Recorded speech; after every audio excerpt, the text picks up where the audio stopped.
श्री केदारनाथ मंदिर का इतिहास। कुरुक्षेत्र की भूमि पर 18 दिनों तक लड़े गए महाभारत के भीषण युद्ध में सभी रिश्तों की बलि चढ़ गई थी।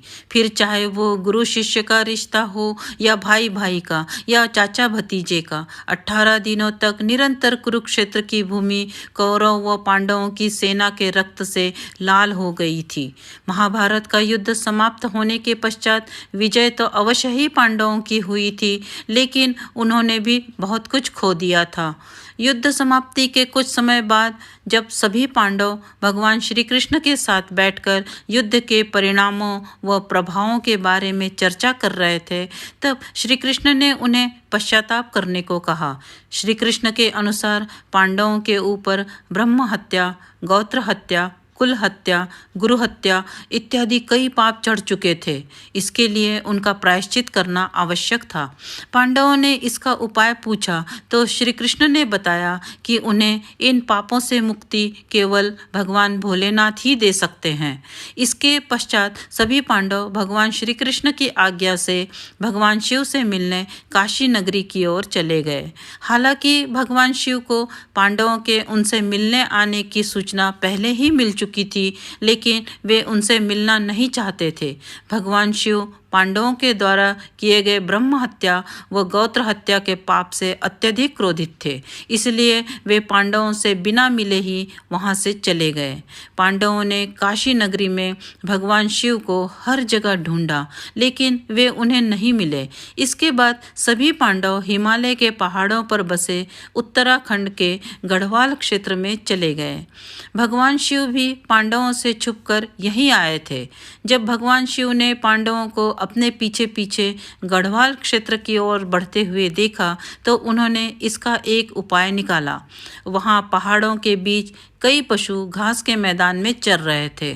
भगवान शिव उन पशुओं के बीच में गए और बैल रूपी अवतार ले लिया ताकि पांडव उन्हें पहचान न पाए। गढ़वाल के पहाड़ों पर भी पांडवों ने भगवान शिव को हर जगह ढूंढा, लेकिन वो उन्हें नहीं मिले। अंत में महाबली भीम को एक उपाय सूझा और उन्होंने अपना शरीर पहाड़ों से भी बड़ा कर लिया। उन्होंने अपना एक पैर एक पहाड़ी पर और दूसरा पैर दूसरी पहाड़ी पर टिकाया और गहनता से महादेव को ढूंढने लगे। भीम के विशालकाय रूप को देखकर पहाड़ों के सभी पशुओं में हलचल पैदा हो गई और वे इधर उधर भागने लगे, लेकिन एक बैल अपनी जगह पर स्थिर खड़ा रहा। उस बैल पर भीम के विशालकाय रूप का कोई प्रभाव नहीं दिखा। यह देखकर भीम समझ गए कि यही बैल महादेव का रूप है, जो बैल का अवतार लेकर हमसे छिप रहे हैं। महादेव को भी पता चल गया कि भीम ने उन्हें पहचान लिया है। यह देखकर वे बैल रूपी अवतार के साथ धरती में समाने लगे। भगवान शिव के बैल अवतार को धरती में समाते देख भीम तेजी से उनकी ओर लपके और बैल की पीठ अपने हाथों से जकड़ ली। भीम के द्वारा बैल की पीठ अपने हाथों से जकड़े जाने के कारण वो वहीं पर रह गई, जबकि बैल के अन्य चार भाग उत्तराखंड के 4 अन्य स्थलों पर प्रकट हुए। आज उन्हीं स्थलों पर 4 अन्य केदार हैं। इनमें भगवान शिव के बैल रूपी अवतार का मुख रुद्रनाथ में, भुजाएं तुंगनाथ में, नाभि मदनहेश्वर में व जटाएं कल्पेश्वर में प्रकट हुई थी। इन्हीं 5 जगहों को सम्मिलित रूप से पंच केदार के नाम से जाना जाता है। भीम के द्वारा भगवान शिव के बैल अवतार की पीठ पकड़े जाने के बाद वह वहीं रह गई थी। जब उन्हें बैल के बाकी 4 अंग 4 अन्य स्थानों पर प्रकट होने का ज्ञान हुआ, तब उन्होंने शिव की महिमा को समझ लिया। इसके बाद पांडवों के द्वारा ही इन 5 जगहों पर शिवलिंग की स्थापना कर शिव मंदिरों का निर्माण करवाया गया। इससे भगवान शिव सभी पांडवों पर अत्यधिक प्रसन्न हुए और उन्हें सभी पापों से मुक्त कर दिया।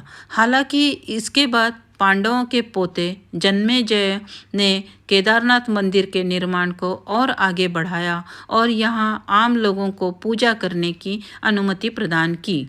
इसीलिए केदारनाथ मंदिर के निर्माण में जन्मेजय का भी योगदान था।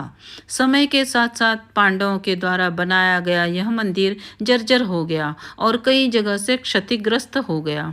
फिर जब भारत की भूमि पर आदि शंकराचार्य ने जन्म लिया तब उनके द्वारा संपूर्ण भारत भूमि की पैदल यात्रा की गई व चारों दिशाओं में 4 धाम की स्थापना की गई। तब आदि शंकराचार्य ने ही इस केदारनाथ मंदिर का पुनः निर्माण करवाया था, जिसे आज हम देखते हैं। इसके बाद अपने जीवन के अंतिम समय में आदि शंकराचार्य ने इसी केदारनाथ मंदिर के पास ध्यान लगाया था व समाधि ले ली थी। उनकी समाधि आज भी केदारनाथ मंदिर के पास में ही स्थित है।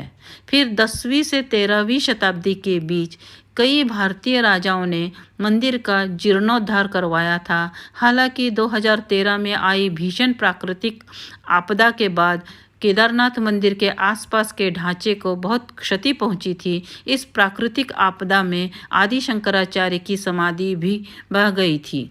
इसके बाद भारत व उत्तराखंड की सरकारों के द्वारा केदारनाथ धाम, आदि शंकराचार्य की समाधि व उसके आसपास के स्थलों को पुनः ठीक करवाकर उसे नवीन रूप दिया गया। यदि आपको ये पौराणिक कहानी अच्छी लगी हो तो प्लीज़ इसे लाइक करें, शेयर करें और इस चैनल को सब्सक्राइब करें। धन्यवाद।